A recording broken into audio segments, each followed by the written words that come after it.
নমস্কার। এই ভিডিওতে আপনাদের যে কথাগুলো বলবো হয়তো আপনারা অনেকেই অনেক প্রশ্নের উত্তর পেতে পারেন, আবার সেই কথাগুলো শুনে অনেক প্রশ্ন নতুন করে আপনাদের মনে জন্ম নিতে পারে। আপনারা হয়তো অনেকেই ভাবছেন কি এমন হলো যে ভারত হঠাৎ করে এই সিজ ফায়ার এগ্রিমেন্টে রাজি হয়ে গেল। অনেকে ভাবছেন যেভাবে ভারত একের পর এক এয়ারবেস পাকিস্তানে ঢুকে কার্যত দুর্মুষ করে দিয়েছে, তারপর এই সংঘর্ষ বিরোধী চুক্তিতে সই করা আসলে ভারতেরই তো নৈতিক পরাজয়। পরাজয় জেনেও ভারতবর্ষ কিভাবে এই পার্টিকুলার চুক্তিতে এগ্রি করলো। অনেকে এও প্রশ্ন করেন, যেভাবে পাকিস্তান সেনারা ভারতের সেনার কাছে দুর্মুষ হচ্ছিলেন, অসহায় হয়ে সাধারণ মানুষের উপর গুলি চালাচ্ছিলেন লাস্টে, সেই পাকিস্তানের সেনাদের ছেড়ে দেওয়া কি সত্যি ঠিকঠাক কাজ হলো?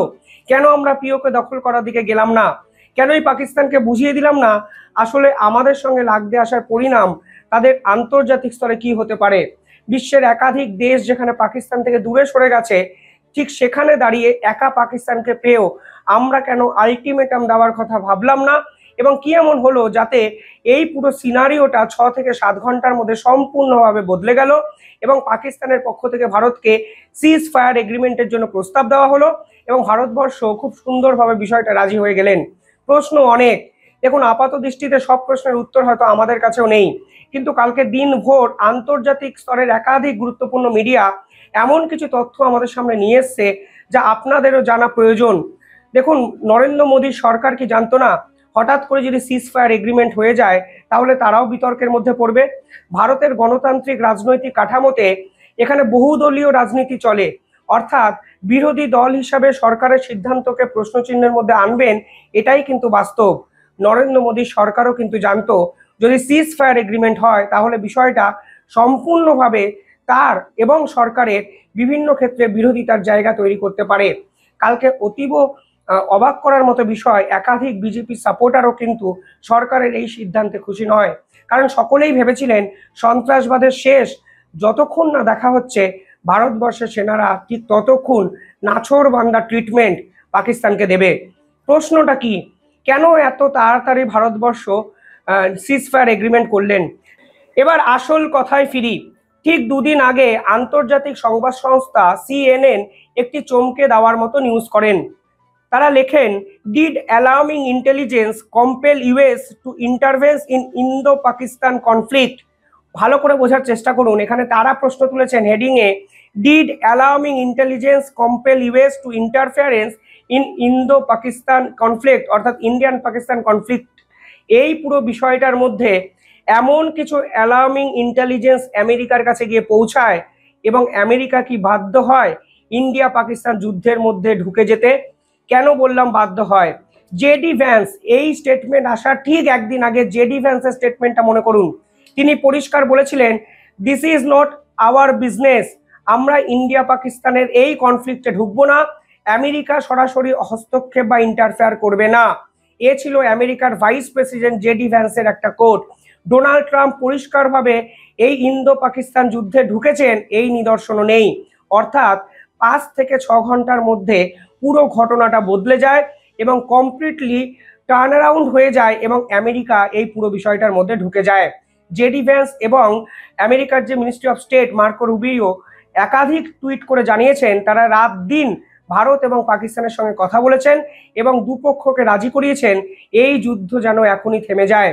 ডোনাল্ড ট্রাম্পের একটু টুইটটা আপনাদের মনে করে রাখতে বলবো। ডোনাল্ড ট্রাম্পের টুইটে দুটো লাইন ছিল যেখানে লিখেছেন তারা, ভারত এবং পাকিস্তানের লিডারকে ধন্যবাদ, তারা এই যুদ্ধ বন্ধ করে অর্থাৎ সিজ ফায়ার এগ্রিমেন্টে সই করে বিলিয়ন্স মানুষকে বাঁচিয়েছেন। বিলিয়ন্স মানুষ হলো 10 লক্ষের বেশি মানুষ, 1-2 জন মানুষ ক্ষতিগ্রস্ত হতো না।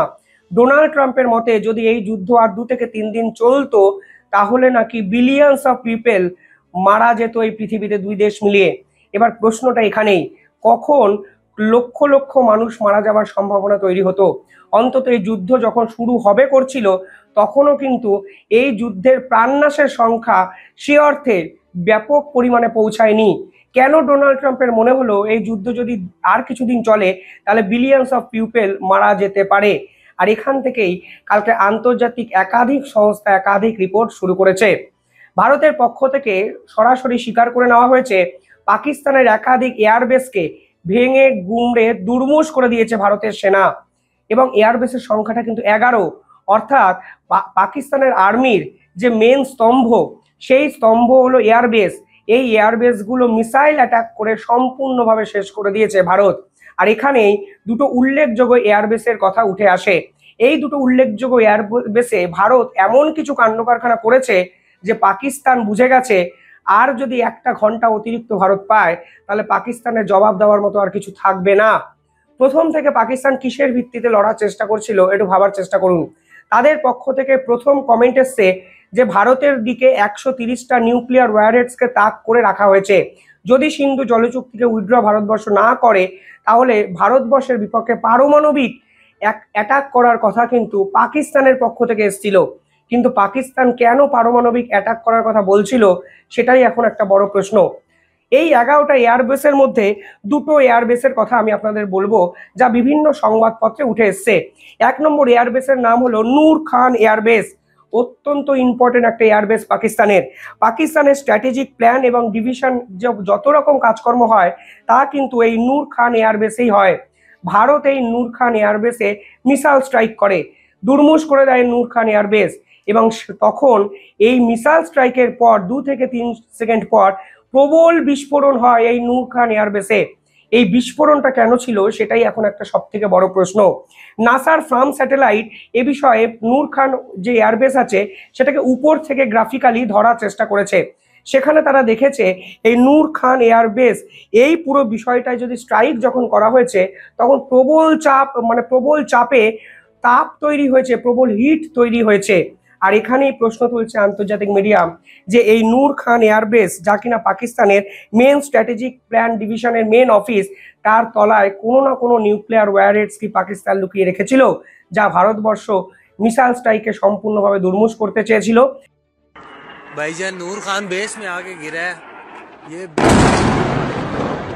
अटैक हुआ है नूर खान बेस पे, बिल्कुल घर के सामने। अभी एक जहाज गुजरा है और ये नूर खान बेस के ऊपर अटैक हुआ है।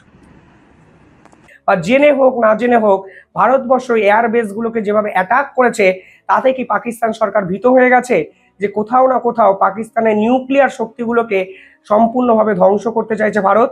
এই রকম প্রশ্ন কিন্তু উঠেছে। পাশাপাশি এই নূর খান এয়ারবেস এইখানে নাকি পাকিস্তান তাদের nuclear command and control facility দিনের পর দিন সঞ্চয় করে রেখেছে। এই এয়ারবেসগুলো হলো বিভিন্ন অস্ত্রশস্ত্রর স্টোরেজ ফার্ম, বিভিন্ন জিনিস তারা এই এয়ারবেসে সঞ্চয় করে রাখে। আর এখানেই আন্তর্জাতিক মিডিয়া তথ্য দিয়ে বলছে এই নূর খান এয়ারবেসে nuclear command and control facilities নাকি সঞ্চয় করা ছিল যা ভারতের একটা অ্যাটাকে সম্পূর্ণভাবে শেষ হয়ে যায়। আরো উল্লেখযোগ্য তথ্য আছে, আমি পুরোটা দেখুন তাহলে আপনারা বুঝতে পারবেন। সেকেন্ড যে প্রসঙ্গ উঠে আসে তা হলো কিরানা হিলস। এই কিরানা হিলস হলো পাকিস্তানের আরো একটা এয়ারবেস, সাগরদা এয়ারবেস থেকে 12 কিলোমিটার দূরে অবস্থিত।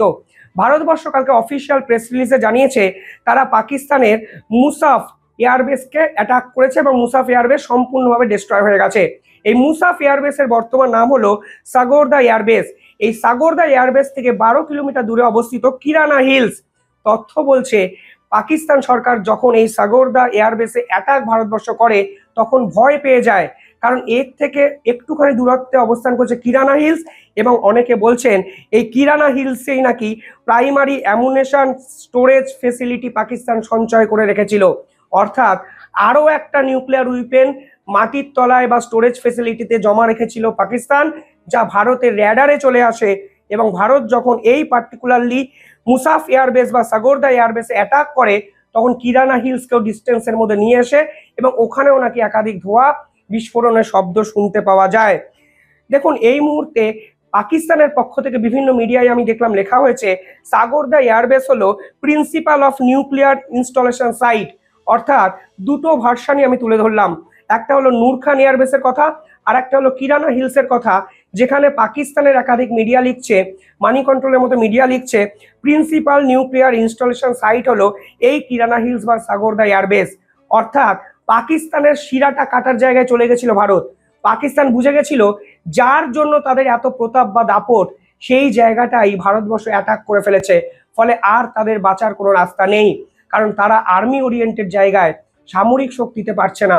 তারা ড্রোন অ্যাটাক করেছে একের পর এক, ডিফেন্স মিসাইল সিস্টেম S-400, আকাশ ডিফেন্স মিসাইল সিস্টেম, সবকিছু, সব ড্রোন অ্যাটাকগুলো শেষ করে দিয়েছে পাকিস্তানের। পাকিস্তান আর্মি এতটাই ফ্রাস্ট্রেটেড হয়ে গেছে যে তারা সাধারণ মানুষের উপর আর্টিলারি সেল পাঠিয়েছে, গুলি চালিয়েছে। তারা পুঁচ অঞ্চলের সাধারণ মানুষের ঘরবাড়িকে উড়িয়ে দেওয়ার চেষ্টা করেছে। ফ্রাস্ট্রেশন লেভেলটা ভাবুন।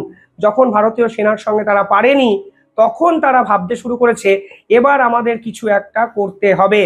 ঠিক দুদিন আগে আমি একটা ভিডিও বানিয়েছিলাম, পারমাণবিক বিস্ফোরণ হলে কিভাবে বাঁচবেন। অসংখ্য মানুষ কমেন্ট করেছেন, আমি থাম্বনেইলটা এই ভিডিওতে আরেকবার দেখাচ্ছি। অনেকে মজা করে লিখেছেন, শিবম আপনি কেন ভয় দেখাচ্ছেন, কিছু তো হওয়ার সম্ভাবনা নেই। বিশ্বাস করুন, সেদিনও সেই রিপোর্টটাও আন্তর্জাতিক একটা স্তরে বেরিয়েছিল, যেখানে পাকিস্তানের প্রাইম মিনিস্টার এমার্জেন্সি ঘোষণা করে জরুরি পারমাণবিক কমিটির একটি মিটিং ডেকেছেন। আমি সেই রিপোর্টটাও এই প্রতিবেদনে দেখালাম এবং বোঝানোর চেষ্টা করলাম আমি আপনাদের যে কথাগুলো বলি প্রত্যেকটি অথেন্টিক নিউজ ডকুমেন্ট নিয়ে বলি এবং পুরোটা ভার্সন দেখানোর চেষ্টা করি, যেন আপনারাও গুগলে গিয়ে এগুলো সার্চ করে নিজেরাও এই বিষয়ে পড়াশোনা করতে পারেন। মিসগাইড এই মুহূর্তে করা আমার লক্ষ্য নয়, আমি শুধু সঠিক তথ্যটা আপনাদের কাছে পৌঁছে দিতে চাই। এই তথ্যগুলো আপনাদের কাছে পৌঁছে দিলাম। যখন পাকিস্তানের প্রাইম মিনিস্টার শাহবাজ শরীফ এই জরুরিকালীন কমান্ড মিটিং ডাকেন, সিকিউরিটি কাউন্সিলের মিটিং ডাকেন, যাদের কাজই হলো নিউক্লিয়ার শক্তিগুলো নিয়ে মানে কন্ট্রোল করা, কিভাবে ইউজ করবে সেগুলো নিয়ে কথাবার্তা বলা, তখন আমেরিকা কিন্তু ভয় পেয়ে যায়। ভিডিও শুরু করেছিলাম একটা অদ্ভুত জায়গা থেকে, অ্যালার্মিং ইন্টেলিজেন্স, অর্থাৎ ইন্টেলিজেন্স আমেরিকায় কি বলেছে, অ্যালার্ম ক্রিয়েট করেছে যে কিছু একটা হতে পারে। ভারতবর্ষ এমন কিছু জায়গায় অ্যাটাক করে দিয়েছে যাতে পাকিস্তান বুঝে গেছে তাদের আশা শেষ, তারা একদম শেষ প্রান্তে চলে গেছে। শিরা কেটে দিয়েছেন আপনি, তর পাচ্ছেন, ছটফট করছেন, রক্তক্ষরণ হচ্ছে, বাঁচানোর জন্য কেউ নেই। তাই বাঁচার জন্য শেষ আশ্রয় নিউক্লিয়ার ওয়ারহেডসের প্রয়োগ ঘটানোর চেষ্টা কি পাকিস্তান সরকার করার চেষ্টা করেছিল? এই প্রশ্ন কিন্তু উঠে যায়। আরো নিউজ এখানে আছে, কি আছে? স্যাটেলাইট তথ্য বলছে এই কিরানা হিলস এবং নূর খান এয়ারবেসে আমেরিকা একটি বিমান পাঠায়। সেই বিমানের নাম হলো B350AMS। B350AMS এই এয়ারক্রাফট আমেরিকা থেকে পাকিস্তানে পাঠানো হয়। এদের কাজ হলো এই নিউক্লিয়ার ফেসিলিটিগুলো যদি কোনো রেডিয়েশন হয় ভারতের এই অ্যাটাকের পরে, সেগুলোকে তদারকি করা। যদি কিছু না কিছু এই তারা পেতো, তারা অ্যাজ সুন অ্যাজ পসিবল বিষয়টাকে মেরামত করার চেষ্টা করত। আরও একটা সোর্স বলছে এ সময় ইজিপ্ট থেকে একটা বোরন লোডেড এয়ারক্রাফট আসে। বোরন লোডেড এয়ারক্রাফট কেন পাঠালো ইজিপ্ট? এই বোরন হলো সায়েন্সের পরিভাষায় নিউট্রন শোষণ ক্ষমতাকারী, অর্থাৎ এই রেডিয়েশনের ফলে যে নিউট্রন উৎপন্ন হতো, অর্থাৎ পারমাণবিক নিউক্লিয়ার ওয়ারহেডসের যদি কোনো না কোনো ক্ষতি হতো তাহলে সেখান থেকে নিউট্রন রেডিয়েশন হতো। এই নিউট্রন রেডিয়েশন কমাতে পারে বোরন, আর এই বোরন লোডেড এয়ারক্রাফট পাঠিয়েছিল ইজিপ্ট। অর্থাৎ পাকিস্তানে কোনো রকম ভাবে পারমাণবিক বিস্ফোরণ যদি ভারতের এই অ্যাটাকের ফলে হতো, তাহলে আমেরিকা এবং ইজিপ্ট এয়ারক্রাফট পাঠিয়ে রেডি ছিল এবং পুরো বিষয়টার সলিউশন খোঁজার চেষ্টা করেছিল। আর এরপরেই ডোনাল্ড ট্রাম্প বোঝেন যদি এই অঞ্চলে পরমাণু অ্যাটাক বা বিস্ফোরণের জায়গায় বা পরমাণু যুদ্ধের জায়গায় যায়, সব থেকে ক্ষতি কে হবে জানেন? আমেরিকা হবে। কারণ আমেরিকা কোনো ক্ষেত্রে এই পাকিস্তানের শেষ হয়ে যাওয়াটা এফোর্ডই করতে পারবে না। পাকিস্তান যদি শেষ হয়ে যায় তাহলে আমেরিকা কাকে নিয়ে চায়নাকে প্রেশার ক্রিয়েট করবে? পাকিস্তান যদি শেষ হয়ে যায় তাহলে আমেরিকা কাকে নিয়ে ভারতের উপর প্রেশার ক্রিয়েট করবে? পাকিস্তান যদি শেষ হয়ে যায় তাহলে পাকিস্তানকে ব্যবহার করে কিভাবে আফগানিস্তানকে পাল্টা দিতে পারবে আমেরিকা? সন্ত্রাসকে বাঁচিয়ে কে রাখছে? আপনারা আমার থেকে অনেক বেশি বুদ্ধিমান, আপনারা বুঝতে পারবেন। তারপরের দিনই পাকিস্তান IMF থেকে $1 বিলিয়ন অতিরিক্ত $1.3 বিলিয়ন লোন পায়। যেই IMF 16% ভোট আমেরিকা দ্বারা কন্ট্রোলড, সেই IMF পাকিস্তানকে $2 বিলিয়ন টাকা এই যুদ্ধ বিধ্বস্ত পরিস্থিতিতে ভারতের আপত্তি সত্ত্বেও তুলে দিল। বাকিটা আপনারা বুঝুন, আমি কিছু বললাম না। এই তথ্যগুলো বিভিন্ন জায়গা থেকে রিসার্চ করে আমার পাওয়া, বিভিন্ন চ্যানেলে, বিভিন্ন সোশ্যাল নেটওয়ার্ক, বিভিন্ন অফিসিয়াল ওয়েবসাইট আমি আপনাদের দেখালাম, বিভিন্ন ছবি দেখালাম। এর কোনো অফিসিয়াল কনফার্মেশন আসেনি, কেউ স্বীকার করেনি এবং আমার দৃঢ় বিশ্বাস আমেরিকা এটা কোনোদিন স্বীকার করতে দেবে না। তাহলে হয়তো পাকিস্তান যে আমেরিকার সহযোগী বা আমেরিকা যে পাকিস্তানের সহযোগী, কোথাও না কোথাও এক্সপোজড হয়ে যাবে। তবে এটা ঠিক যে জেডি ভ্যান্স বলেছিলেন ভারত আর পাকিস্তানের মধ্যে ঢুকবে না, সেই জেডি ভ্যান্স হঠাৎ করে 3-4 ঘন্টার মধ্যে সারা রাত ধরে কথাবার্তা বলে ভারতকে সিজ ফায়ার এগ্রিমেন্টে রাজি করালেন। কোনো যুদ্ধ ভারত তো চায়নি। ভারত কি চেয়েছে লক্ষ লক্ষ মানুষকে মারতে? আপনারা বলুন তো। ভারত তো জীবনে পাকিস্তানের বিপক্ষে কোনো আক্রমণই করেনি নিজে থেকে। দিনের পর দিন ভারতের সন্ত্রাসবাদ ঢোকাবে, সাধারণ নিরীহ মানুষদের মারবে, যুদ্ধ জিগির তৈরি করবে, যুদ্ধ উন্মাদনা তৈরি করবে। আর ভারত তার পাল্টা দিলে আমাদের ভারতেই থাকা একাধিক মানুষ তার বিরুদ্ধে মিছিল করে বলবেন যুদ্ধ নয়, শান্তি চাই। শান্তি চাই বলেই এই সন্ত্রাসবাদী রাষ্ট্রের শেষ হওয়া প্রয়োজন। অন্তত আজকের দিনে দাঁড়িয়ে আমার সেটা মনে হচ্ছে। আপনারা কিভাবে দেখছেন পুরো বিষয়টা কমেন্টে জানাবেন।